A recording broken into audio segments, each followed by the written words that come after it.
c'était une boutade. J'ai dit, voilà, c'est sûr qu'une épidémie massive, comme celle qui fut celle de la grippe espagnole après la guerre de 14-18, en effet, équilibrerait la surpopulation de l'Afrique. C'est un propos qui n'est pas, à mon avis, subversif, c'est une opinion. Le premier défi, aujourd'hui, entendez-moi bien, c'est le problème démographique. Nous sommes 7 milliards. Dans 30 ans, nous serons 9 milliards. En 2100, demain matin, nous serons 11 milliards et demi. Jamais, dans l'histoire de l'humanité, il n'y a eu autant d'habitants sur la planète.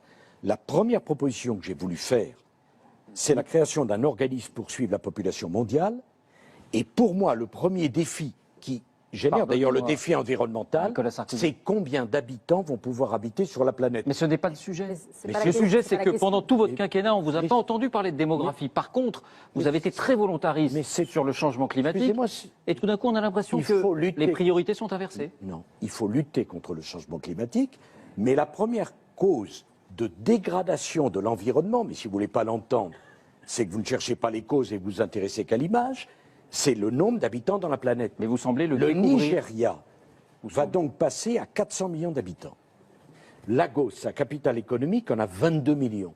Si on ne pose pas la question de la natalité sur le continent africain, ou de la natalité en Asie, ou de la natalité dans un certain nombre de pays, on ne pourra pas protéger les équilibres écologiques de la planète. Quand des pays ont encore aujourd'hui 7 à 8 enfants par femme, vous pouvez décider d'y dépenser des milliards d'euros, vous ne stabiliserez rien. On a assez de recevoir des leçons, ou du moins des leçons de la France. Alors que la France est à la base, on va dire entre guillemets, de tous les maux de l'Afrique.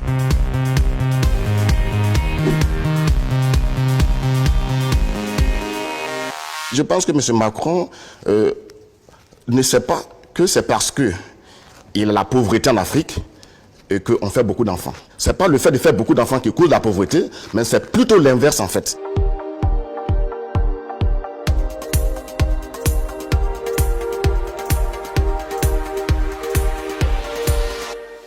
Quand on a bien écouté le discours de Sarkozy au Sénégal et aussi de Hollande, comme quoi les Africains n'étaient pas trop rentrés dans l'histoire et que M. Macron maintenant nous ressasse le fait qu'on n'était pas trop civilisés, entre guillemets, c'est un peu un discours colonialiste. Voilà comment les Africains ont ressenti, en tout cas, la réponse de M. Macron.